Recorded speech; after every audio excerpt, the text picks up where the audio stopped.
नमस्कार, मैं निधि रतन और आप देख रहे हैं नेशनल दस्तक। आज का मेरा वीडियो मनुवादी, जातिवादी और ब्राह्मणवादी विचारधारा से प्रेरित लोगों के लिए है, क्योंकि जो वही लोग स्टेटमेंट देते हैं कि आज़ादी के 75 साल हो गए हैं और जातिवाद खत्म हो चुका है। लगातार नेशनल दस्तक पर यह आरोप लगाया जाता है कि नेशनल दस्तक जातिवाद को फैला रहा है। असल में जातिवाद पर बात हो रही है, जातिवाद पर लोगों को जागरूक किया जा रहा है, क्योंकि जिस बहुजन समाज को बरसों से जाति की गुलामी की जंजीरों में जकड़ कर रखा था, अब वो बगावत करेगा तो आखिर मनुवादियों के पेट में तो दर्द हो गई। लेकिन सबसे पहले हम बताएंगे भारतीय जनता पार्टी जो लगातार बहुजन समाज की हितैषी बनती है और परोपकारी बनती है, उनके हक अधिकारों पर लगातार बात कर रही है, क्योंकि चुनाव नजदीक है। जाति जनगणना से लेके उन तमाम मुद्दों पर वो खुले मंचों से भाषणों के दौरान बहुजन समाज के लिए लंबे लंबे जुमले छोड़ रही है। लेकिन असल में उन्हीं की पार्टी के सीएम किस तरीके का बेतुका बयान दे रहे हैं, उससे पूरा हड़कंप मच गया और सोशल मीडिया पे लोग खुलकर विरोध कर रहे हैं। और भारतीय जनता पार्टी एक तरफ तो हिंदू राष्ट्र बनाने की बात करती है, लेकिन उसी हिंदू राष्ट्र की अगर कल्पना की जाए तो बहुजन समाज की क्या दशा होगी, उनके स्टेटमेंट से आप अंदाजा लगा सकते हैं।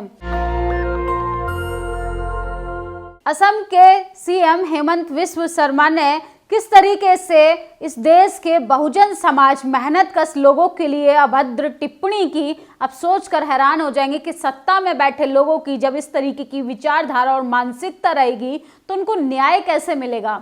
न्याय तो छोड़िए, उनको अधिकार कैसे मिलेगा, वो कहाँ जाएंगे। उनकी शिक्षा से लेके स्वास्थ्य, रोजगार, अच्छे भविष्य पे जो बात करना चाहिए जिन मंत्रियों को, वो तो जातिवाद की चादर ओढ़कर इस तरीके से बैठे हैं कि अपने दिमाग के वो कपाट खोलना नहीं चाहते और जातिवाद को लेकर लगातार बेतुके बयान देते हैं। जातिगत टिप्पणी पोस्ट करते हुए हेमंत बिस्व शर्मा ने लिखा कि इसमें समाज के मेहनत कश और कारीगर वर्ग के बारे में उन्होंने कहा कि उनका काम ब्राह्मण, क्षत्रिय और वैश्यों की सेवा करना होता है। सोचिए, मेहनत कश लोग किस जाति से आते हैं। आप देखेंगे सीवर में सफाई कर्मचारियों की जाति आप पता कीजिए, सड़कों पर पेड़ पौधों की कटाई छटाई वालों की आप जाति पता कीजिए। इस देश के उन तमाम जिसमें मेहनत का काम होता है, रिक्शा चलाने से लेके हल चलाने तक, किस जाति के लोग हैं और उस जाति के आधार पर मलाई खाने वाले किस जाति के लोग हैं, आप ये अंदाजा लगाइए। हेमंत बिस्व शर्मा ने हालांकि ये ट्वीट डिलीट कर दिया है, लेकिन लोग जो हैं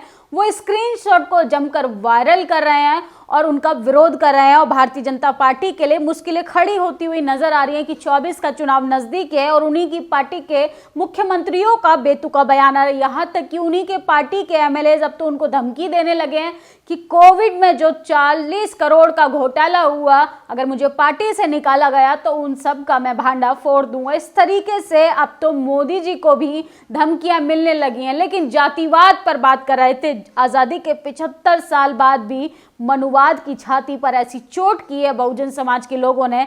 जब आप इस खबर के बारे में पढ़ेंगे तो आप सोचने पर मजबूर हो जाएंगे कि हम कहने के लिए चांद पर जा चुके हैं, लेकिन सोचिए कितनी घटिया मानसिकता में आज भी हमारा समाज में जातिवाद जो है वो किस तरीके से पनप रहा है। जातिवाद के आधार पे हमने लोगों को जानवरों से भी बदतर हालत में रखा है। द शुद्रा की रिपोर्ट के अनुसार जातिवाद इस गांव में पहली बार चप्पल पहनकर गलियों में चले दलित और मनुवाद के पैरों को कुचल डाला। सोचिए, तमिलनाडु में एक गांव में आज़ादी के 75 साल बाद भी अमृतकाल चल रहा है। उस अमृतकाल में इतने सालों बाद आज बहुजन समाज के लोगों को जूते चप्पल पहनने की अनुमति मिली। सोचिए, जूते चप्पल पहनना भी एक लंबा संघर्ष रहा। संविधान इंप्लीमेंट होने के बाद भी बहुजन समाज के लोगों के साथ किस तरीके की बदसलूकी की जाती है। सोचिए, एक तरफ तो अयोध्या में करोड़ों रुपए खर्च कर राम मंदिर का उद्घाटन किया जा रहा है, रामलला में प्राण देने की बात कर रही है भारतीय जनता पार्टी, और इतने लंबे अरसे के बाद भी किसी ने अपनी जीवन में पहली बार चप्पल पहनी। सोचिए, तमिलनाडु में तिरुपुर जिले का मामला। बीते रविवार को तमिलनाडु के तिरुपुर जिले के 60 दलितों ने वो कर दिखाया जो आज तक कोई न कर पाए। इन 60 दलितों के पैरों में चप्पल और जूते पहने और उस गली से निकले जहां उन्हें नंगे पैर तक चलने का विधान लागू था। राजापुर गांव में जो हुआ वो छोटी बात नहीं, वह देश की आज़ादी का अमृत काल मन रहा है, जब हमारे इसी देश में दलितों को चप्पल पहनकर चलने जैसी मामूली से अधिकार के लिए भी अपनी जान की बाजी लगानी पड़े। इसलिए मेरी नज़र से 60 दलितों का चप्पल पहनना बहुत बड़ी बात है, क्योंकि ये आत्मसम्मान का मामला है। आप जिन्हें इंसान तक नहीं मानते, वो संविधान लागू होने के 74 साल बाद भी अपने मानव अधिकार के लिए संघर्ष कर रहा है। सोचिए किस तरीके से मनुविधान को आज भी लागू किया जा रहा है। मनुविधान के आधार पर भी जातिवादी, मनुवादी, सत्ताधारी लोग किस तरीके से मनुस्मृति के आधार पे आज भी मानव अधिकारों का हनन कर रहे हैं। वो इंसान को इंसान नहीं समझते। सोचिए, बहुजन समाज के बहुसंख्यक लोगों को सिर्फ वोट के लिए इस्तेमाल तो किया जाता है, लेकिन उनको ही उनके अधिकार से वंचित रखा जा रहा है। 60 लोगों ने किस तरीके से इतिहास कायम किया, लेकिन ना ये मीडिया की नज़रों में खबरें होती हैं, ना ये समाज की नज़रों में खबरें होती हैं। और जातिवादी, मनुवादी लोग तो यही चाहते हैं कि बहुजन समाज के ऊपर लगातार इस तरीके की बर्बरता हम करते रहें, जाति के आधार पर हम सत्ताधारी लोगों के साथ बने रहें, और जाति के नाम पर जो मलाई खाने वाले लोग हैं वो इस तरीके की जाति व्यवस्था को बरकरार रखने के समर्थक हैं। आगे द शुद्रा की रिपोर्ट में आपको जानकर हैरानी होगी कि दलितों को चप्पल पहनकर चलने से रोकने वाले ज्यादातर लोग ओबीसी जातियों के हैं। राजापुर गांव में कमला नेकन स्ट्रीट है जो करीबन 300 मीटर लंबी है। इसके आसपास नायकर और गोड़ाकर जैसी जातियां हैं।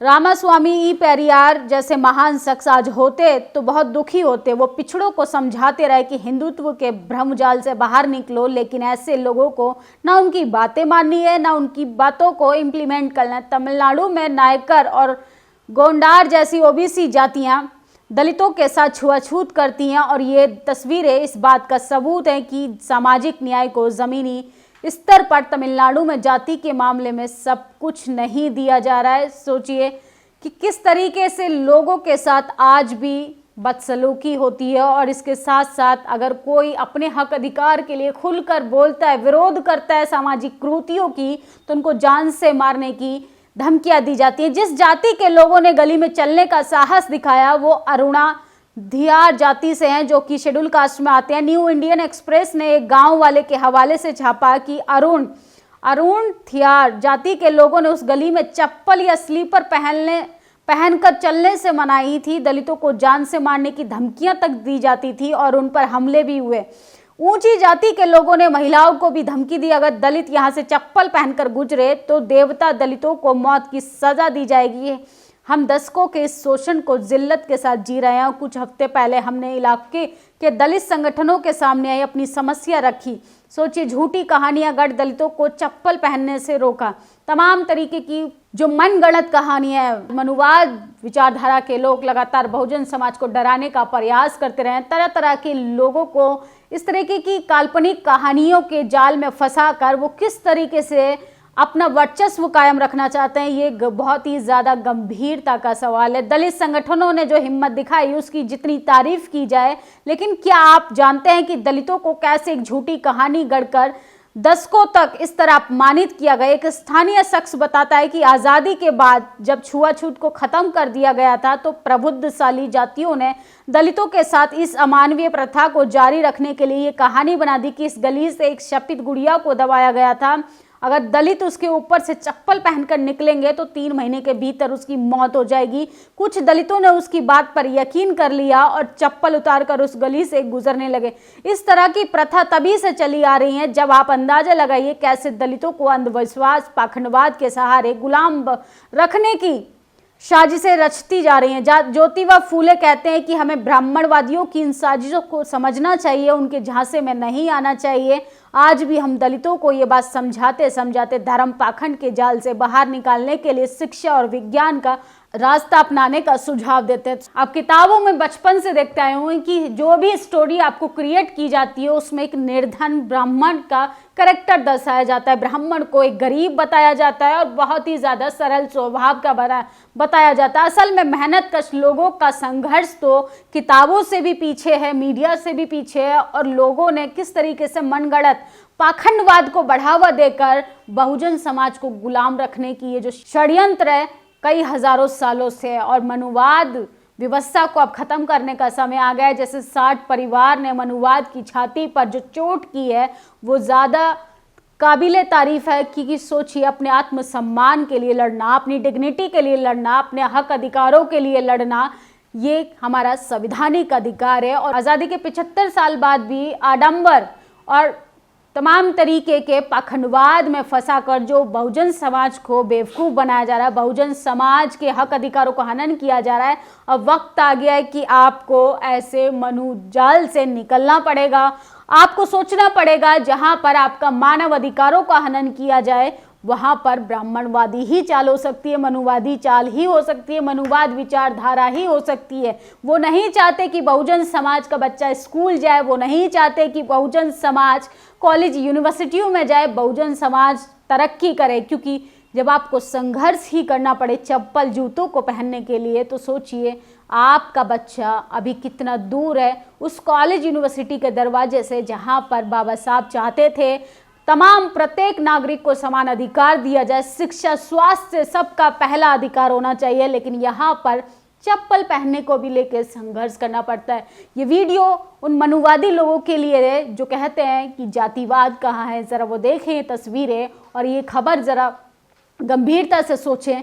ऐसी जातिवाद की घटनाएं न जाने हमारे आसपास कितनी होती हैं, लेकिन हम सिर्फ नज़रअंदाज कर देते हैं, क्योंकि जातिवाद का मजा लेने वाले एक विशेष जाति से आते हैं और जातिवाद का शिकार होने वाले बहुजन समाज से आते हैं। मेहनतकश लोग हैं जिनका सिर्फ मेहनत का फ़ायदा उठाकर उनके अधिकारों का हनन किया जा रहा है। इस वीडियो पर आपकी क्या प्रतिक्रिया कमेंट बॉक्स में ज़रूर बताएं। जैसे 60 लोगों ने अपनी डिग्निटी के लिए संघर्ष करके अपना अधिकार लिया। चप्पल जूते, जिस गली में बिना चप्पल जूतों के लिए जाने की भी अनुमति नहीं थी, वो चप्पल जूते पहनकर उस गली से गुजरे। ऐसे ही प्रत्येक बहुजन को अपने अधिकार छीनने पड़ेंगे, क्योंकि कोई जो सत्ताधारी लोग हैं, जो मनुवादी लोग हैं, जिनको जाति के आधार पर फायदा हो रहा है, वो आपके अधिकार तो नहीं देंगे। नेशनल दस्तक की आपसे गुजारिश है कि अगर इसको बचाना चाहते हैं तो नेशनल दस्तक को सब्सक्राइब करने के लिए रेड कलर के सब्सक्राइब बटन को दबाएं, फिर बेल आइकन की घंटी दबाएं। नेशनल दस्तक को बचाने के लिए बहुत जरूरी है कि हर खबर को शेयर करें, लाइक करें, कमेंट जरूर करें।